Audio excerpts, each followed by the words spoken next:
మనం ఓన్గా ఒక మోడల్ని క్రియేట్ చేసాం అనుకోండి. ఓకే. అంటే ఒక ఎల్ఎల్ఎం మనం ఏదైతే చాట్ జీపీటీ వాడుతున్నామో మనం ఓన్గా క్రియేట్ చేసుకున్నాం. దీనికి స్పెసిఫిక్గా మనమే ఎగ్జాంపుల్ తీసుకుందాం. పైథాన్ లైఫ్లో ఉండే స్టూడెంట్స్ డేటా, లేదంటే ఎవరెవరు ఎక్కడెక్కడ ప్లేస్ అయ్యారు, టీసీఎస్లో ఎంతమంది ప్లేస్ అయ్యారు, అమెజాన్లో ఎంతమంది ప్లేస్ అయ్యారు, ఈ డేటా అంతా మనం దానికి ఇచ్చాం. సో ఇప్పుడు ఏమవుతుందంటే దీంతో ఎవరైనా వచ్చి మనకి కోర్స్ కావాలనో లేదా సంథింగ్ ఏదైనా అడిగినప్పుడు వాళ్ళు చాట్ చేసుకునే ఆప్షన్ ఇచ్చామని అనుకుందాం.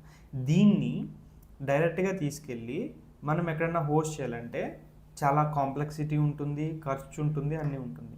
కానీ మనకి కొంచెం సింప్లర్గా ఆన్ ద వేలో వెళ్తూ వెళ్తూ మనీ కట్టుకోవడం, అంటే లైక్ పోస్ట్ పెయిడ్ లాగా, నేను ప్రీపెయిడ్ అంటే ఇంత కట్టేయాలి ఫస్ట్ టైం, పోస్ట్ పెయిడ్ లాగా ఆన్ ది గో కట్టుకోవడానికి, ఇది వేరే వాళ్ళకి మీరు షోకేస్ చేసుకోవడానికి, ఇలా వీటన్నిటికీ కూడా హగ్గింగ్ ఫేస్ని వాడుకోవచ్చు. సో దీనివల్ల ఏంటంటే అంటే ఇది అప్ టు ఒక లెవెల్ వరకు మీకు ఫ్రీగా హోస్ట్ చేసి ఇస్తుంది.